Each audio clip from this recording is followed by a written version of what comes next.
नमस्कार, स्वयंपाक चॅनलमध्ये आपलं सर्वांचं स्वागत आहे। आज आपण बनवतोय उन्हाळ्यासाठी थंडगार कैरीचे पन्हे। तर त्यासाठी कुकरमध्ये घेतल्यात 3 कैऱ्या, त्याच्यामध्ये 1 वाटी पाणी घालूया आणि झाकण बंद करून कुकरला आपण 4 शिट्ट्या करून घेऊया। इथे आपल्या कैऱ्या उकळल्यात, प्लेटमध्ये काढून घेऊया।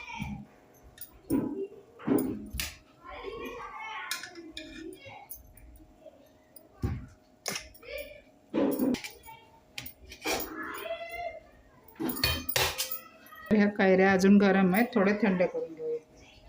इथे कैऱ्या थंड झाल्यात, आपलं गर काढून घेऊया।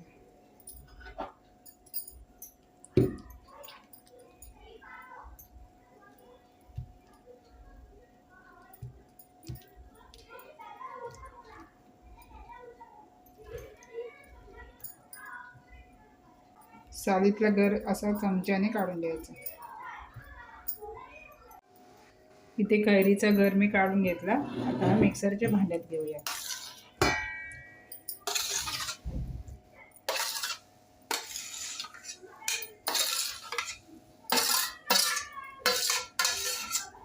हा 1 वाटी भरून गर आहे, त्याच्यासाठी आपण त्याच्यापेक्षा थोडासा कमी गूळ घालणार आहे, कारण ह्या कैऱ्या जास्त आंबट नसतात।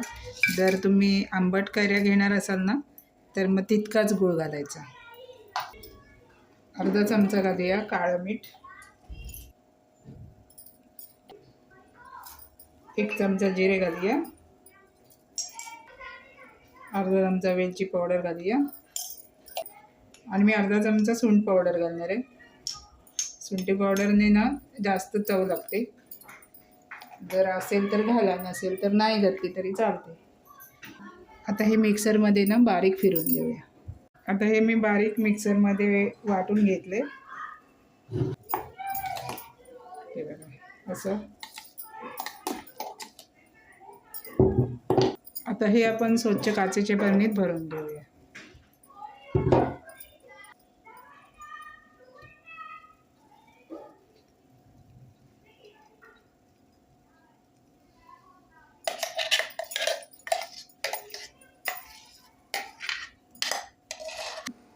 मी पन्ह या बरणीमध्ये काढून घेतलं। आता एक ग्लास घेऊया, त्यामध्ये 1 चमचा पन्ह घालूया, पुदिन्याची पाने घालूया,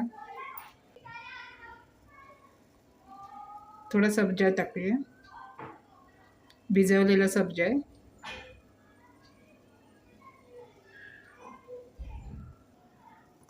थंड पाणी घालूया,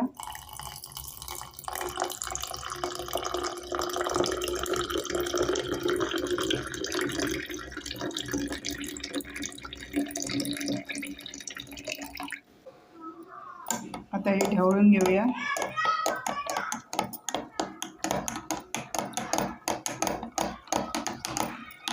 थोडा हे मिक्स व्हायला वेळ लागतो।